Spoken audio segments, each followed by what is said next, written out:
Hello, and welcome to Searching for Service, brought to you by Rotary District 5950 and 5960. I'm Kelly Kirk.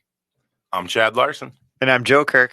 And we're so happy to have our awesome guest, whom we all know, but none of you do, by Steve. His name is Steve May. Before we dive into who Steve May is, what his role is, Joe is going to remind us of our show's purpose.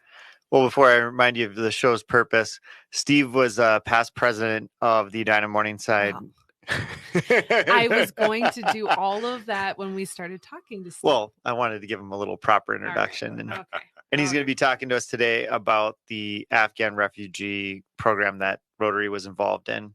But real quick, the purpose of Searching for Service is we wanted to reach out to Rotarians and non-Rotarians alike and really highlight the awesome opportunities out there for service and the great organizations and people and tell their stories.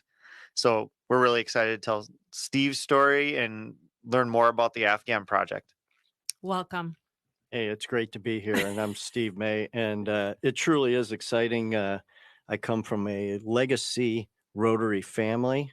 My father was a 40-plus year member of Rotary clubs in Iowa and California, and he always took on the big job. So it's great to be here, and Rotary's been in my blood, and this Afghan project is another one of those chapters, notches in your belt, so to speak, on what happens to you when you get involved. Well, I was going to say, speaking of taking on big projects, it sounds like the apple doesn't fall very far from the tree in terms of like you being your father's son and taking Wait, on... you're an apple? Well,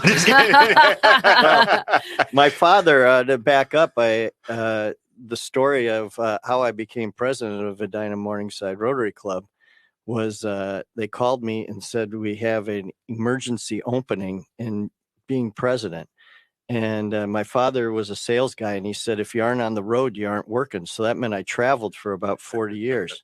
And so I told my dad that I wasn't going to become Rotary president. And he was in his 80s. He called me up at 3 a.m. one day and said, you're going to take that job on. Well, he didn't call me in a few days. He called me in like 8 hours later and said, you're taking that job on. And then he called me at 9:00 a.m. and said, did you say yes? And I said, I called him and I'm Rotary president. So he was like, good job, boy. And he hung up. But gosh, buddy. Yeah, but this has been a great project to talk about the Afghans and what we've done with that community. And this was another one of those truly organic projects that happens in Rotary. Is somebody comes up with an idea and then all of a sudden it just mushrooms and everybody in Rotary picks up part of it and takes it on. And there's so many rewarding stories from this. And I think a lot of people have felt that same type of reward. Yeah. Well, and it's been really incredible listening to the opportunities that you get to share with our club in the morning, just updates on how everything has been. And now we're at a point where like, it's kind of like an ongoing update that you have, which is wonderful. So how long have you been a Rotarian? I've been a Rotarian for 19 years. And so it's been a great journey of all these different projects. And actually over time, you end up developing really great friendships from all these projects. And now we sit back and go, remember when we did X? And then we chuckle and we went, well, we were pretty naive then. And you go, oh boy, what were we thinking? You know, I mean, we tried to set a Guinness Book of World Record project one time on the longest bike parade. And so we had Greg LeMond was our grand marshal. And so that was really interesting. But this one was probably the one that combined your professional skills along with what, just being a Rotarian and everybody jumping in, because we had no idea where this was going to go. And in the age of Zoom, we just got on these Zoom calls and everybody's looking at you, and I go, oh, I guess it's my Zoom account, so I guess I'm the leader. That's how it is. I guess that's how that rolls. That's how that rolls. So folks out there, don't have your own Zoom account if you don't want I'll be the leader. Yeah. And so then, we took it from there, and it was really good. So. Okay, so you've been a Rotarian for 19 years, and have you always been here in Minnesota? Because I know that Iowa came up in conversation. So I'm an upper Midwestern guy. I was born in Madison. Okay. Grew up in eastern Iowa, Muscatine, to be exact. And then I moved up here in 1985 for my career after being an Iowa State Cyclone. Go Cyclones! Yeah, there we go. And so that's kind of my journey. I don't stray too much off the beaten path, except for those Monday through Fridays when I used to travel every week and go wherever the money was. But, so I've been a Rotarian up here, and it was really pretty interesting. One day I mentioned my father, but we're in the car together, and he's going, "It's time for you to be a Rotarian. Go find a club." And so you went and interviewed a couple clubs, and then you said, the great thing about our club is, the meetings start at 7:30 and you're done at 8:30.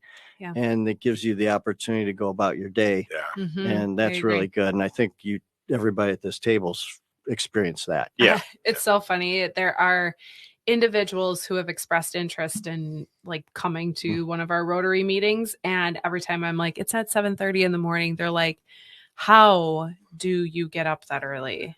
How are you up and ready and at a meeting by 7:30 in the morning? I'm like, perfect candidates for the noon club. Yeah. I just do. So I hear the opposite from some of my friends. They're like, "Oh, it's perfect," because the same reason. I can get to the office still, by 9 and get to the day. Somebody shared it. Was it? I don't know if I was watching. It was in the show, but that the morning ones attract less women than men.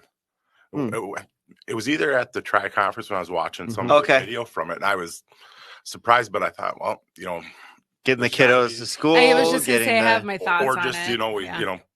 Obviously it's just a better fit at noon. Yeah, and I didn't think there would be that dynamic. My guess is it's getting the kids up and ready and out the door and trying to get yourself ready too. You're worried about the bus. Yeah, at that time, but that was interesting. Yeah. Sorry, I took us we digress. No, I like that. It's the life of being a Rotarian. Yeah. You end up becoming friends over all kinds of different things. Yeah, no, but we do digress. So why don't you briefly kind of intro into the project? How did it get started? Well, we're all aware of what happened when the United States was airlifting folks out of Afghanistan, and so. How we got involved is there was one of our distinguished members, Tom Gump, knew people at the Veterans Club, and they were getting involved in helping the Afghan community get resettled in Minnesota. And this was kind of at the beginning, at the forefront.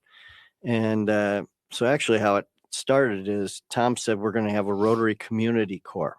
And the Rotary Community Corps, the beautiful thing about that is we're a conduit to a lot of different organizations helping make things happen.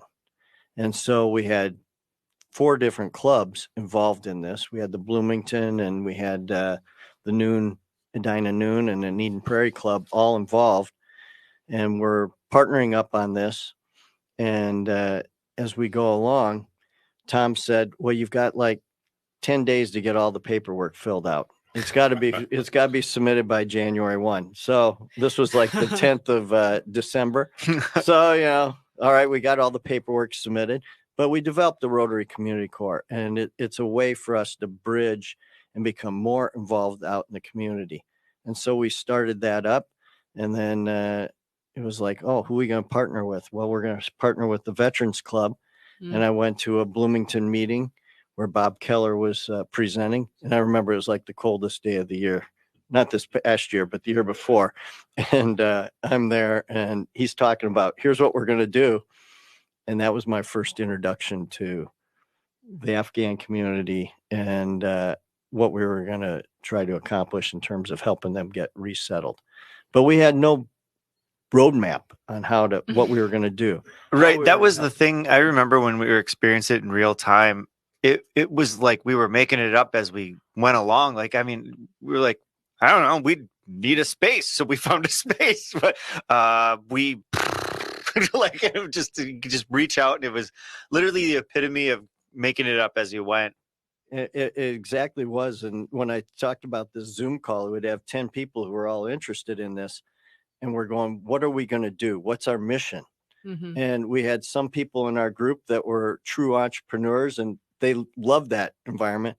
Then we had other people who were involved in Fortune 100 companies, and they're like, we need a manual. There is no manual for this one. Yeah. And, and people are like, I can't deal in this environment. I'm getting out. And then we had other people, this is what I really like. And so we developed this community core. And, the key thing is what could we really do to help these people? And that was filtering that out and getting started on that quickly before we lost our momentum was really a big deal, because we had a lot of people saying, if we're just going to spin our wheels, Rotarians are people of action. Yes. They want to do something. If you have them show up at a meeting and they're all standing around drinking cheap coffee, that's a bad day. Yeah. They want something to happen. Yeah. And so that's where we found ourselves. And, it ended up working out. But that nudge by everybody to say, get this structured was important. Yeah. Speaking of nudges, we're going to nudge our way into our second segment here, but it was perfect to tee up exactly what we're going to be talking about, the Rotary Community Corps, and then obviously the Afghan project specifically. So go ahead, Kelly, take us out of here. As a reminder, you're listening to Searching for Service. I'm Kelly Kirk. I'm Chad Larson. And I'm Joe Kirk. See you on the flip side.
Hello and welcome back to Searching for Service, brought to you by Rotary District 5950 and 5960. I'm Kelly Kirk. I'm Chad Larson. And I'm Joe Kirk. As a reminder, you can find us on your favorite podcast platforms, and you need to search Searching for Service. We'd love if you like, follow, and share, and give 5-star reviews. And if you're listening to the show and you want to hear past shows, you can find past shows that we've done as well. All of them. And throw it in there that it's the best hosts ever. Yeah. If you want to just drop some, fun information. Like Kelly, that. Just Kelly. That's it. Well, I do want to just actually say that speaking of past shows, we just hit a nice little benchmark of 30 episodes. Yeah. It's pretty incredible. So I think we need to just take a moment and acknowledge that, because that's you can hear clapping in the background. Really quick, not to hijack too much of the time. I think it's 1% of all podcasts reach 20 episodes. And then 1% after that reach another 20. I think it is. There's something like that. It's some ridiculously small amount. So, that's interesting. We're already in the 1%. Yeah, that's interesting, because I feel like everyone and their mother is starting podcasts. Starting podcast is the key word to that. True. That's consistency is what's key and hard to do. Speaking of consistency, I was going to say, we do have a special guest here. And if this is your first time tuning in, we have Steve May, who is our former past president of Edina Morningside Rotary Club. And he is heading this amazing project, the Afghan refugee project. So our last segment, whatever you want to call it. Whatever you call it is what we call it. One of the two. Section. The last section, we got to know Steve, and then we really started to dive into like what was the Afghan refugee project, how did it start? So we ended with like the community core and how that was kind of the pivotal moment of getting everything started. So let's pick up. When did you guys get like your training wheels kind of came off and you were like, oh boy, okay, here we go? Well, I met Bob Keller at the Bloomington meeting on January 3rd of 2022. And we started hosting meetings for the Afghan community by the end of the month. Wow. So we were having weekly Zoom calls going, all right, so let's say you have 100 people show up. What are you going to do? I mean, you just can't have them all in the room, and you're dealing with complex issues like they don't speak English. They have two languages, so you need to translate into Pashto and Darvi. And then what do you want to talk about? And then you need subject matter experts. Yeah. And so you're dealing with, a lot of people put meetings on and they got 6 months to plan. We had like 20 days, and we're trying to figure out where we're even starting location wise, what the content would be, when would be a best time to meet with the Afghans. Is it Monday night or Friday morning or weekends? So not only did you have a full-time job, and being the Rotary president and another full-time job, basically. Well, tell us a little bit about the makeup of the refugees. Was it mostly women and children, a lot of men, like what, or a little bit of everything? No, it was predominantly men that were in the room, but we did, as Rotarians, we were trying to do our best to be inclusive to everybody who was in the room. And so that was really kind of important to make sure that everybody was invited, but it was generally men. And, when we started out with the first programs, big challenge was what are their needs? Mm-hmm. Yeah. And at that point, we were getting phone calls, and we are not let me clarify this up front. We don't have the resources to do this, but we were having people call us up with medical issues. We were having people that live 3 blocks away from a Cub store with a whole bunch of food vouchers, but didn't know how to get to Cub and didn't know where it was. So they went like 3 days without any food. All kinds of one-off issues that we were dealing with, along with trying to identify what were the core issues that we wanted to talk about. What were the core, say, 3 issues you guys identified as something that you guys could do something about?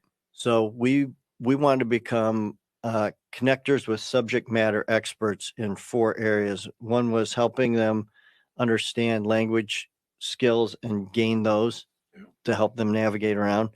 Transportation, which was really key.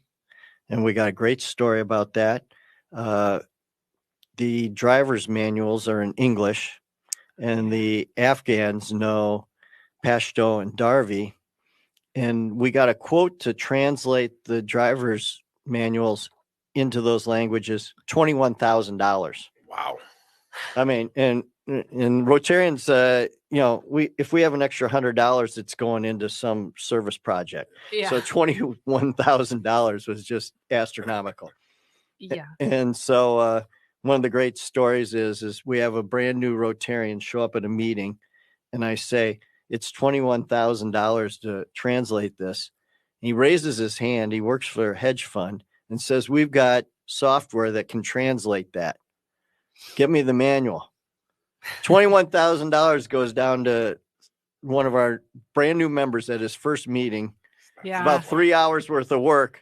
And we're like, holy smokes. That's how Rotarian type projects end up working. That's cool. Yeah. So, transportation, but trying to figure out how to get them driver's license and everything, or how do you get the money for a used vehicle? And at that time, used vehicles were really expensive. Yeah. Employment. So we had employers show up. We had tiny little job fairs with organizations that were doing anything they could to get employment. And then legal issues. How do they get the papers to be able to stay in the country?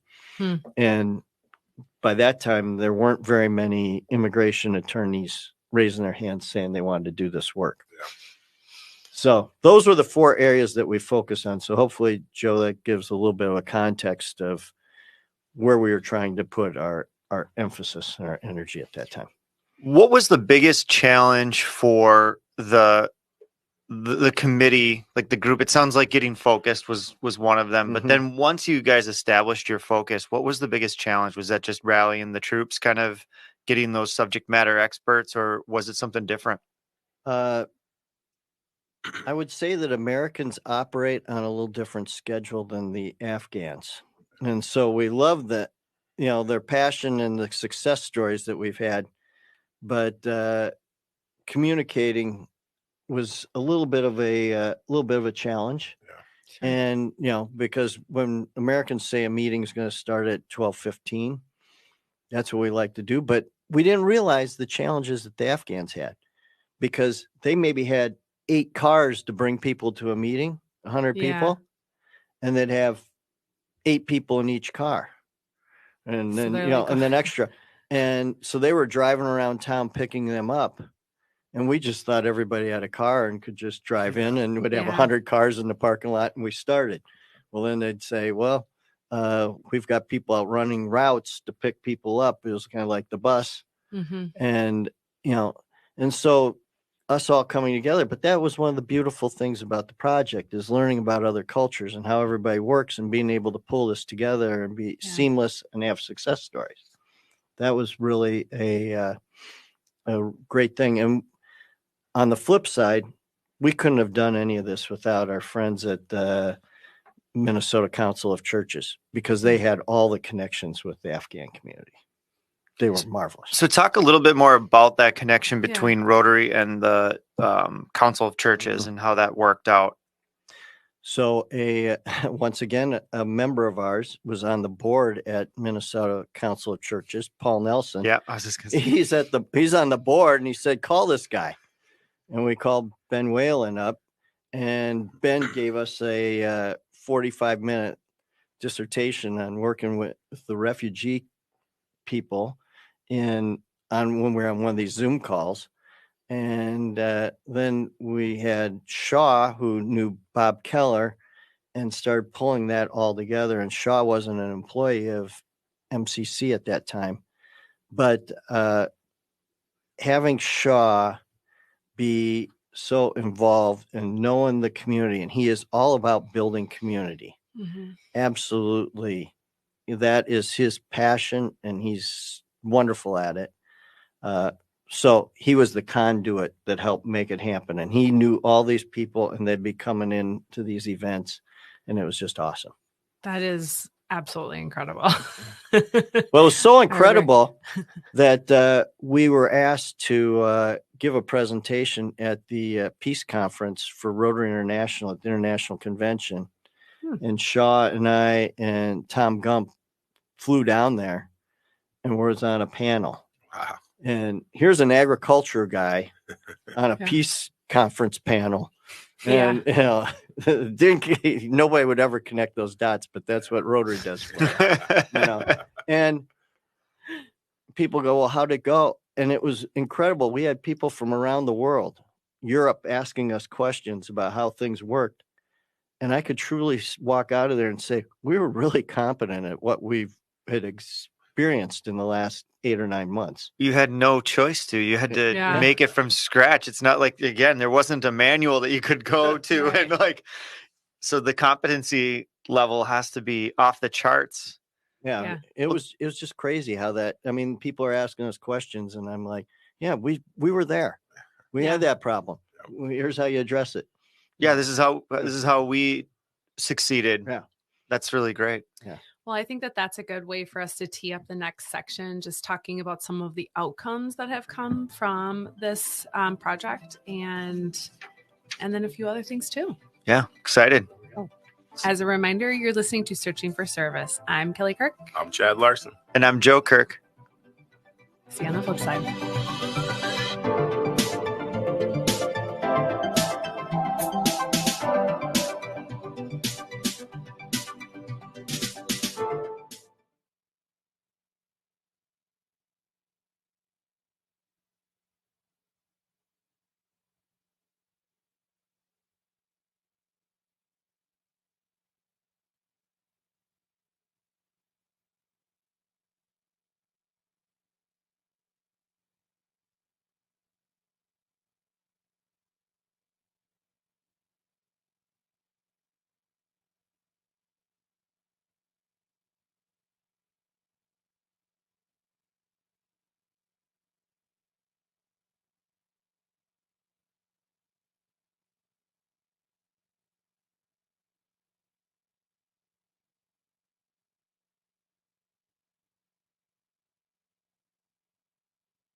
Hello and welcome back to Searching for Service, brought to you by Rotary District 5950 and 5960. I'm Kelly Kirk. I'm Chad Larson. And I'm Joe Kirk.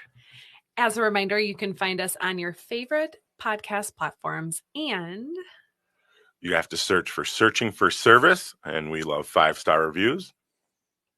And that's it. Like, follow, share. Like, follow, share. Yeah. You can find older shows too. 30 shows into this thing. I know. Leave a review. Well, the dynamic has changed. We've got 3 people now versus 2. So if you are tuning in for the first time, we have Steve May, who is a past president of the Edina Morningside. I want to say country club, but Rotary Club. But he also heads the Afghan refugee project. And for our last section, we just talked about, we learned more about that, but now we want to talk about the outcomes, like what has come of it, because it sounds like you've got some pretty incredible stories. Well, yeah, this has been, when you're in America in 2023, and we're Rotarian, as I said earlier, everybody wants to know, what did we get accomplished? We want to be people of action. So it's like, better keep a list of everything that potentially happened. But, I mentioned, we had like a career fair, and we helped the Afghans get exposure to what it means to get a job in the United States. And, we had people who landed jobs pretty quickly, like at Toro, Emerson. We had a number of other organizations. We had one member who had an individual come up and say they were involved in horticulture.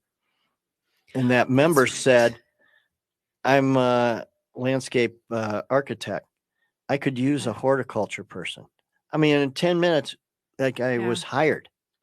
It was just incredible. And just a little quick side story. That individual came out of Afghanistan with his wife and his baby.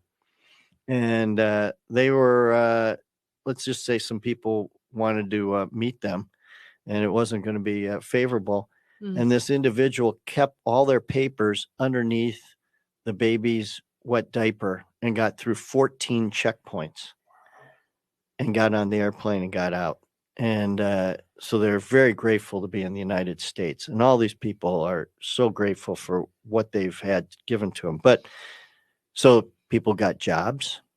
We help people find, get these driver's license. That is like the best ringtone. Yeah, it's like nails on a chalkboard. It's great. Oh, sorry about that, folks. So we help people find food. The driver's license was a really big deal. Legal assistance. So we had the advocates showed up, and their attorneys, and they could talk about, here is the process to be able to get into the country. And maybe the biggest thing, though, that we did is we had 11 meetings in 2022. And we actually had Afghans walk into the Edina Community Center, big, huge hall, and they would spot a friend, somebody they knew from Afghanistan, on the other side of the room. And they'd walk across the room and embrace. Yeah. It was like, I haven't seen you. Yeah. And you got to keep in mind, the environment that they came out of wasn't the most favorable. Yeah. Tumultuous. Yes. Tumultuous is a really good word. It's a great word. Tumultuous. Yeah. Mm-hmm. I can feel the, just that moment, the embrace, and the emotions that I'm sure you could see, but that they were feeling too. It's just heartwarming. Yeah. So it was really those kind of interactions, and people who are working the refugee space kept on telling me, Steve, you don't realize how important this is, what Rotary's doing to help these people develop a community. I mean, one day they celebrated Afghan Independence Day, and that was a remarkable experience because we had nothing to do with the program other than we facilitated getting the room. Sure. But they played Afghan music. They had people give speeches on the history of Afghanistan. I mean, for 2 hours. And then they went outside and they had the Afghan flags out on the soccer field. and we're doing cheers. I mean, so them being able to keep this connection to their country, but also embracing the opportunity that they had received in the United States, was quite the it really drew on your emotions and helped you say, all right, we're doing something that's really out of the ordinary. And, and that's a great feeling. And I think a lot of Rotarians felt that. As you went, you talked about 11 meetings. Did those really evolve as you went, or were the same needs kind of consistent throughout? Chad, that's a great question. And we struggled with what was the right formula for those meetings. How much of it should be somebody presenting information, or how much should it be of them helping lead the program? And it evolved over time, where we started out a lot more structure, and then over time would have one or two people present, and then they would kind of take over and have some of the presentation and the meeting. But they would eat pizza and talk amongst themselves and develop community from that standpoint. And that was really the community building. Really big, which it's kind of challenging when you're a Rotarian, you don't know their language. So you're like, this is happening. Yeah. You can see it. You could feel it. You could feel it. That's so perfect, because that was literally going to be my next question, was what was the unmeasurable outcome that came from that? It sounds like it's the community component. And, I think we would be remiss not to also, say they're essentially running this on their own now. Correct. We've kind of stepped aside, and we helped get it going, and we've really just stepped aside and allowed that community to manage, evolve, and help itself. Yep, and that's been remarkable to have that happen. In that we step back, they're reserving the room by themselves.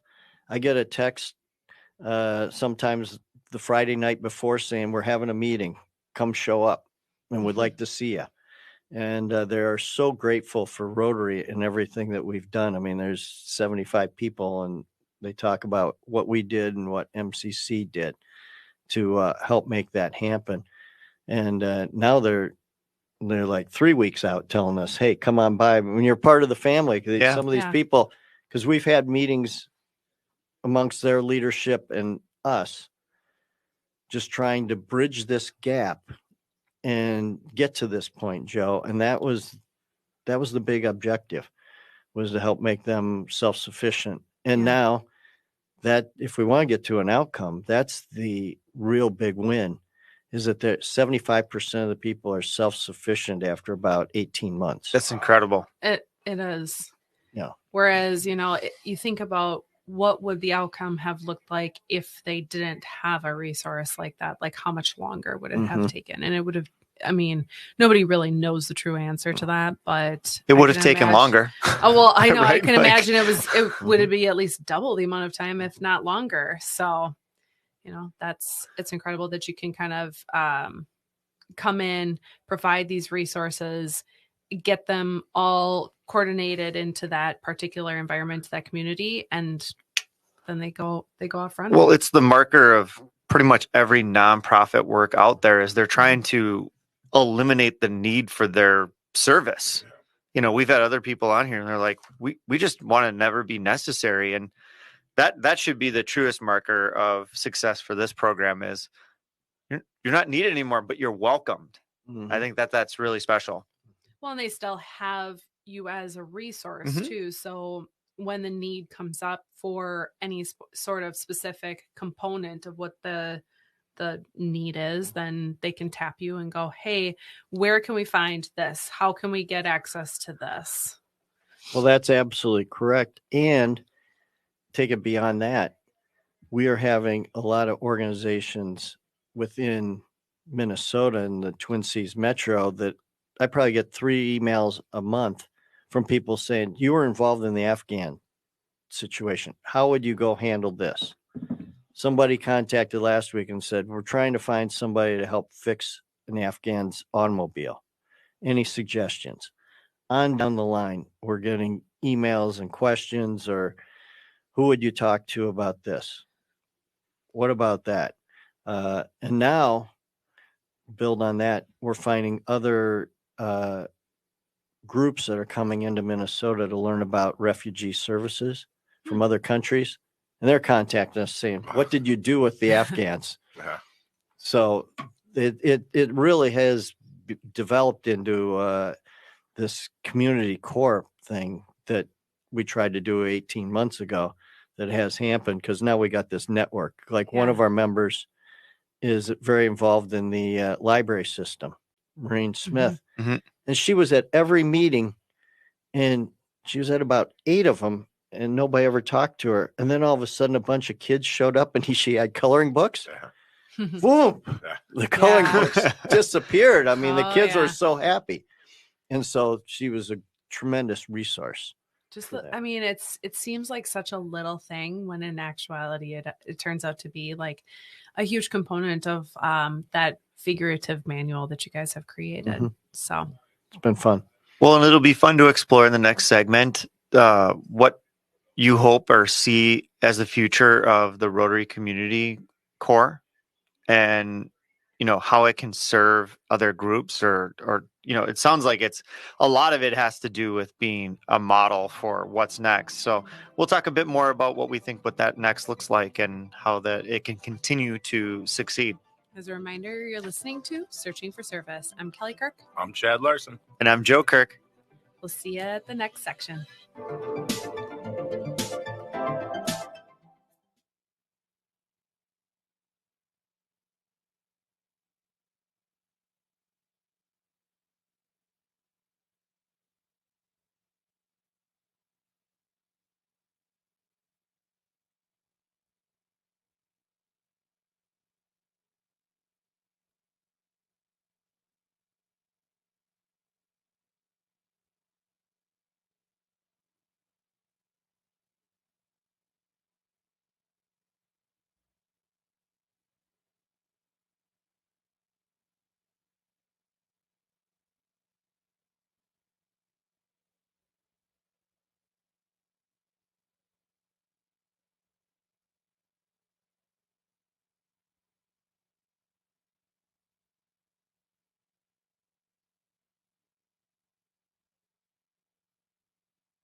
Hello and welcome back to Searching for Service, brought to you by Rotary District 5950 and 5960. I'm Kelly Kirk. I'm Chad Larson. And I'm Joe Kirk.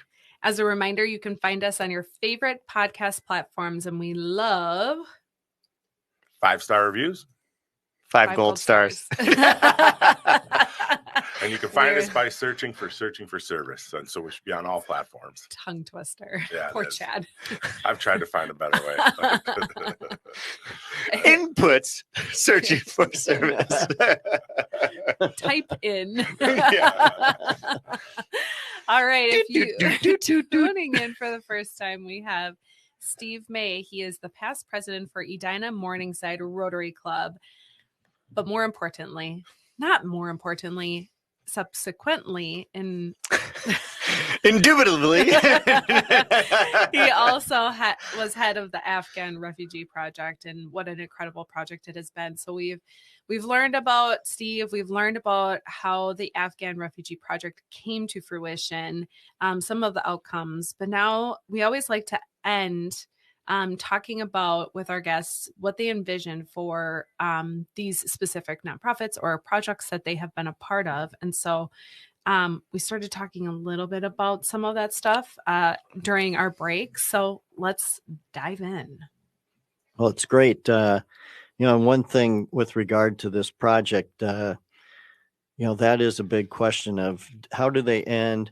And as you're running a business, or what part of your projects should you quit, and where's the energy, and what are you going to put into the next one?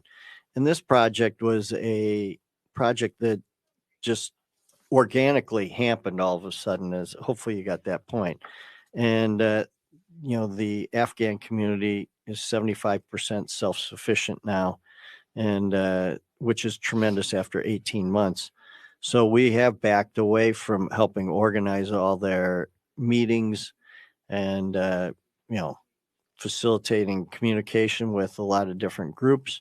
But we do still have the master Afghan list. So when something needs to happen, we do get involved. If somebody has a question who's helping an Afghan family, we've got resources that we get involved in and help direct them to wherever they need to go.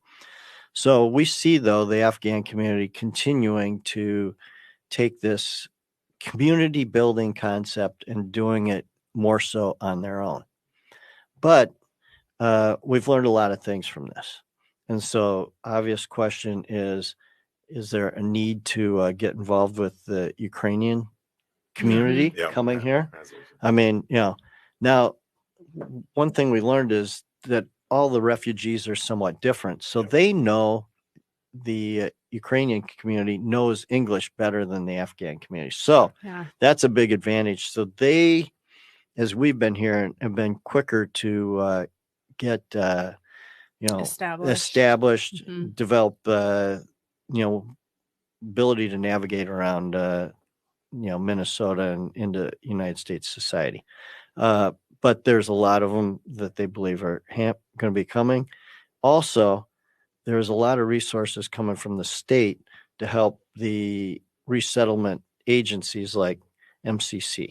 Okay. But what happens is there's a gap.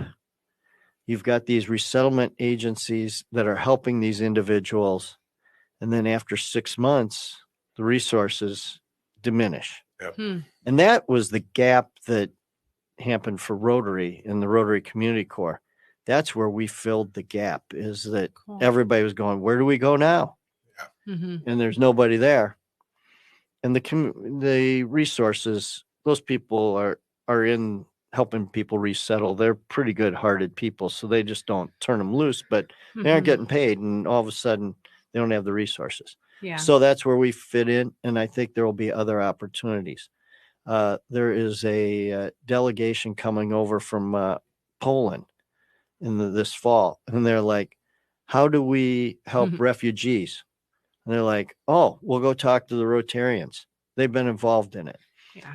So that's an example of how we will be putting on a program to help them see some resources. And there's a lot of others in Minnesota. We aren't the only ones, but that's how Rotary can help participate in this. if a listener, non-Rotarian or Rotarian, would like to, help, donate, or look into this, where would they go? What organization would be kind of the, good spot to start? I think they, two organizations that they could touch on, and I've mentioned Minnesota Council of Churches. They're one of the refugee service organizations that they could help.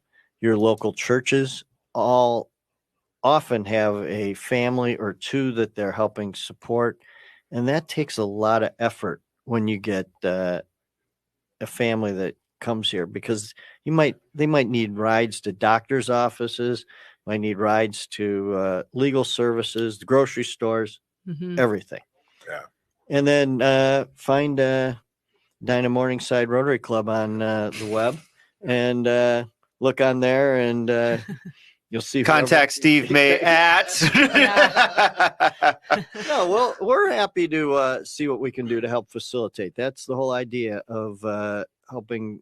Rotarians are people who are engaged in the community, and we have a lot of resources that can help make things happen. What's the future of your role within this organization? Do you want to continue to, provide this support? I mean, it sounds like you're one of the family now, so you're in. So, well, and Joe, that's a great question. I mean, people ask me, "Is this your lifelong dream?" And my lifelong dream is the great things that Rotary's allowed me to do, and this fits with that continuity. I don't see in 5 years that we're going to be involved in it in this manner, but there'll be other projects that'll come up that we're going to be working on. But, for the time being, it is really engaging. I'll share the story. At the last Afghan meeting, I met a young man about 30 years old. In 18 months, well, he's married, and I don't know if he was married before he got here or now, but he has bought a car and bought a house. Wow. I mean, buying a house when you don't know the language, you've got a new job, obviously. Yeah. Trust me, buying a house, knowing the language is hard enough, right? Well, I was just enamored. I want to see the house key. And everybody's like, what's the big deal about seeing the house key? I go, that is a symbol of courage. Yeah. That, resiliency that the Afghan community members have. And it's wonderful to see what they've overcome and what they've made happen. And Rotary's played a small part in it. And I'm proud to say our club in Bloomington and Eden Prairie and Didn't he become a U.S. citizen as well? Yeah, exactly. Holy smokes. Yeah, I mean. And that's. Yeah. We just had to renew our passports, and that in itself was like, Jesus, criminy. and getting the U.S. citizenship. Yeah, I mean, these people are going through that whole process, and you should see the joy on their face when they get to stand in front of 75 of their peers and going, I'm a citizen. Yeah. That's so cool. In such a short period of time. Yeah. Yeah, it's just remarkable. The part that just I keep coming back to over and over again is, and I really see this is where, Rotary and this organization and it all coming together allowed the Afghans to find their community here. Like you said, every single meeting, there'd be somebody else that would see another person that they knew back in Afghanistan, would go over and hug them. I mean, it just takes time to reconnect with everybody. Because, I mean, in the very beginning, you're just like, where am I? How do I get food? How do I get, where do I go?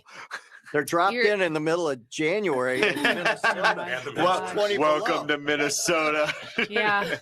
Yeah. So. But it's survival mode. I mean, they truly were just in survival mode for probably those first few months. And to be able to have that resource right away. Whew, well, and it sounds like now that they're thriving because they were able to have the time, the resources. Somebody brought it all together for an extended period of time so that all of those things could work itself out. And now they have an incredible opportunity to live in an incredible country. And they really do value that opportunity, which I've mentioned several times. The other thing that is continuing to happen is there are some new Afghan families coming in all the time. So it's not like the big wave that we saw early on in 2021, 2022, but we have still families coming in. And so I think it's great that they get to see success along the way. And now everybody's kind of like, oh, here's how we navigate. Here's how we do it. Yeah. Yeah. You've got all of those other people that can kind of take their hand now and go, this is how we did it. These are the resources that we had, and then tap into you if there's any other needs as well. We got about a little less than 1 minute left. What would be your advice to anybody that's looking to just get involved, whether it's Rotarian, non-Rotarian, not even specific to this project? Is it just find a need, or what? I'd say jump in, and I think be prepared that you'll have a new path that'll go forward. And I'm proud of the fact that Rotary gave me this opportunity to do it. And I'll be telling this story for the rest of my life. You might have to clear the path with a machete, but yeah.